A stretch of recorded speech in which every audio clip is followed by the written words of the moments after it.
নমস্কার বন্ধুরা, সবাইকে শুভ সকালের অনেক অনেক শুভেচ্ছা। তোমাদের পছন্দের ধারাবাহিক রোশনাইয়ের আজকের পর্বের রিভিউ নিয়ে আমি চলে এসেছি তোমাদের সামনে। তোমাদের সবাইকে বাংলা সিরিয়াল সমাচারে স্বাগত জানিয়ে আজকের পর্বের রিভিউ আমি শুরু করছি। শুরুতেই যেটা আমি দেখতে পাচ্ছি, আরণ্যক তো হঠাৎ করে রোশনাইয়ের পেছনে এসে দাঁড়িয়ে পড়ে।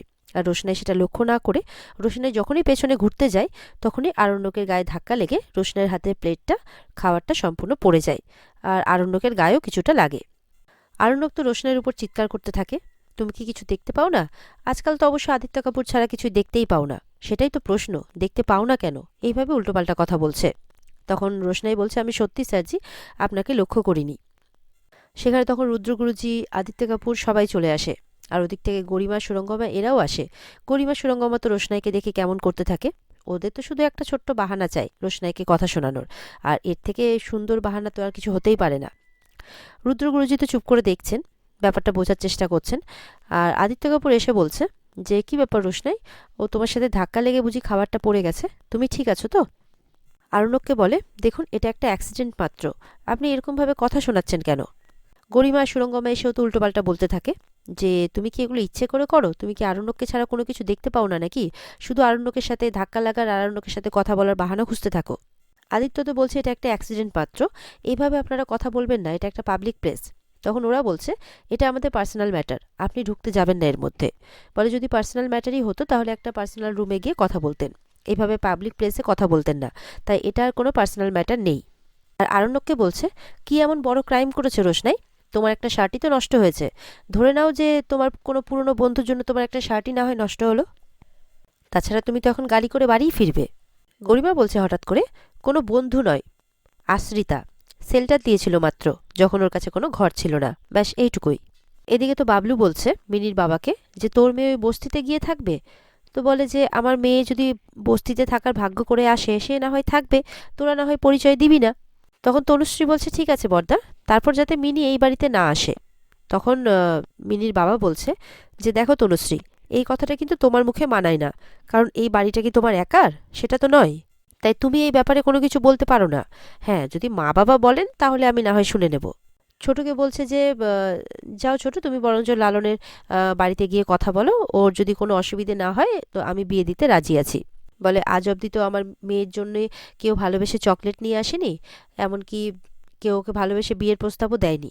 না না, লালন খুব ভালো ছেলে, আমি বুঝতে পেরেছি, ও পরিশ্রমী ছেলে। তুমি যাও, বিয়ের কথা বলো, আমার কোনো আপত্তি নেই। দরকার পড়লে আমি মন্দিরে গিয়ে বিয়ে দেবো, কিন্তু কাউকে আমি এই ব্যাপারে জড়াবো না, শুধু ছোটু ছাড়া, কারণ ছোটুও তো আমারই মতো।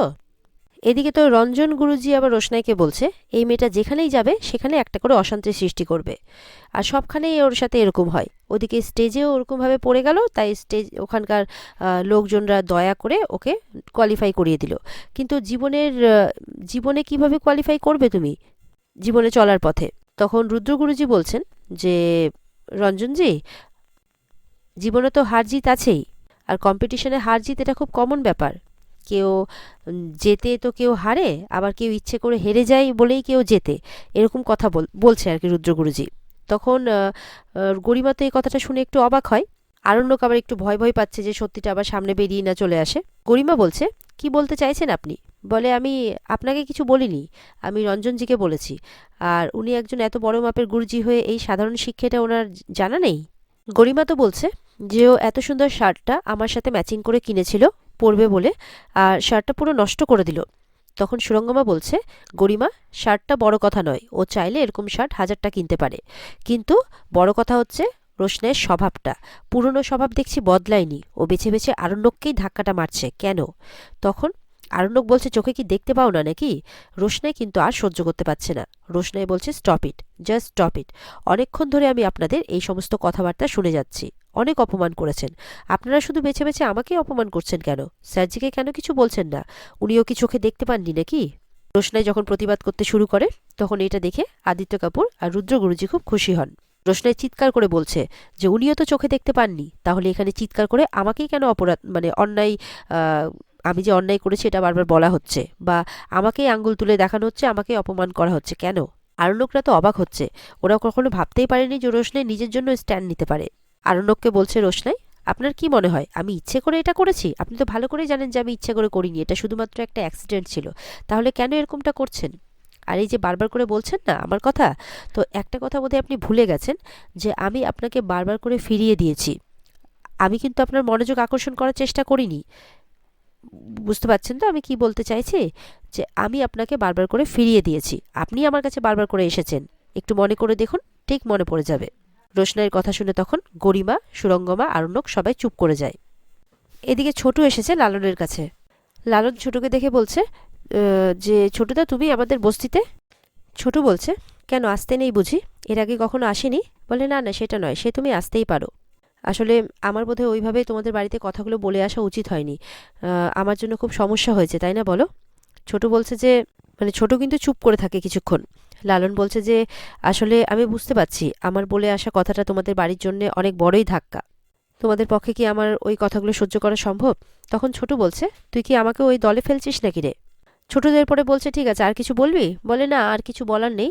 আসলে আমি একটা কাজ পেয়েছি, আসাম চলে যাচ্ছি। এটা শুনে কিন্তু ছোট খুব রেগে যায়। কি, তুই আসাম চলে যাবি? আর মিনির কি হবে? মেয়েটা যে তোকে ভরসা করে বসে আছে, আশা করে বসে আছে, তার কি হবে? নাকি ওকে অসহায় মনে করে তোর মনে হয়েছে যে ওই কথা, ও যা যা বলেছে তোকে নিয়ে, যা যা অনুভব করেছে সেগুলো সব কিছু মিথ্যে, দুদিন পর ভুলে যাবে? তাহলে তো তুই মিনিকে চিনতেই পারিসনি। তখন লালন বলছে, না না ছোটুদা, আসলে আমি থাকলেই যত অশান্তি জানো তো। আর আমি এখানে থাকলে মিনিকে না দেখে থাকতে পারবো না, তাই মনে হয় দূরে চলে যাওয়াই ভালো। আর যদি বেশি দিন এরকম হয় তাহলে কিন্তু আমি আর নিজেকে ফেরাতে পারবো না। তখন ছোটু বলছে, তাহলে মিনির কি হবে? মিনি একা কি করে থাকবে? তুই মিনিকে স্বপ্ন দেখিয়ে এত বড় বড় কথা বলে এসছিস আমাদের বাড়িতে গিয়ে, আর এখন পিছিয়ে যাচ্ছিস? লালন বলছে, না না ছোটুদা, সেটা নয়। আসলে তোমার ভাস্তির প্রতি আমার একটা ফিলিংস তৈরি হয়েছে, আর এখন যদি নিজেকে সামলাতে না পারি এরপরে আমি নিজেকে ফেরাতে পারবো না। ছোটু বলছে, এরকমটাই যদি ভাবছিস তাহলে সেরকম মানে সেই দিনটা ওরকম কথা বলে এলি কেন আমাদের বাড়িতে গিয়ে? তখন লালন বলছে, সে তো আমার মনে যেটা ছিল আমি বলে এসেছি। তবে মিনির মাও তো আপত্তি করেছেন, ওর মায়ের তো মত নেই। আর এদিকে দেখা যাচ্ছে আরণ্যক, সুরঙ্গমা, গরিমা এরা সবাই রুম ছাড়বে, টাইম হয়ে গিয়েছে। বিলটা করতে বলছে আর কি, যা যা বিল ডিউ আছে। তখন রিসেপশন থেকে বলা হচ্ছে, না না, সবটাই প্রোডাকশন হাউসেরই খরচা, আপনাদেরকে কোনো কিছু পে করতে হবে না, শুধুমাত্র একটা সিগনেচার করে দিন। তো যখন আরণ্যক সিগনেচার করছে তখন একজন এসে খবর দিচ্ছে যে 102 নম্বর রুমের দরজা কিন্তু ভেতর থেকে লক আছে, কিছুতেই খুলছে না নক করা সত্ত্বেও। ওই রুমে মানে ওটা রোশনাইয়ের রুম। তখন তো আরণ্যক একটু চিন্তিত বোধ মনে হয়। এদিকে আদিত্য কাপুরও আসে, যে 102 নম্বরে রোশনাই আছে, ওনাকে একটু বলুন যে আমি নিচে ওয়েট করছি। তখন রিসেপশন থেকে ফোন করা হলেও কিন্তু রোশনাই ফোনটা রিসিভ করে না। তখন বলছে যে অনেকক্ষণ ধরে আমরা ফোনে ট্রাই করছি, কিন্তু উনি কিন্তু কোনো রকম রেসপন্স করছেন না। তখন হোটেলের লোককে বলা হয় যে মাস্টার কি দিয়ে সেই ঘরটা একবার খুলে দেখতে। এদিকে তো আদিত্য কাপুর বলছে যে আপনারা চলে যাচ্ছেন? আর্নক তো, ওদের তো টেরাবাকে অ্যান্সার, বলছে যে হ্যাঁ, আপনার কি মনে হচ্ছে? বলে, না, 2 দিন থেকে যেতেই পারতেন। বলে, কেন, আপনারা বিয়ে করছেন নাকি? এইভাবে কথাবার্তা বলছে। গরিমা তখন বলছে আরণ্যককে, আরণ্যক, ছাড়ো না, এখন কথা বলার মতো টাইম নেই আমাদের কাছে, আমরা খুব বিজি। লালন বলছে, আমি যদি এখন মিনিকে বিয়ে করি তাহলে তো তোমরা আর ওর দিকে ফিরেও তাকাবে না, আর ও কোনোদিনও বাপের বাড়ি যেতেও পারবে না।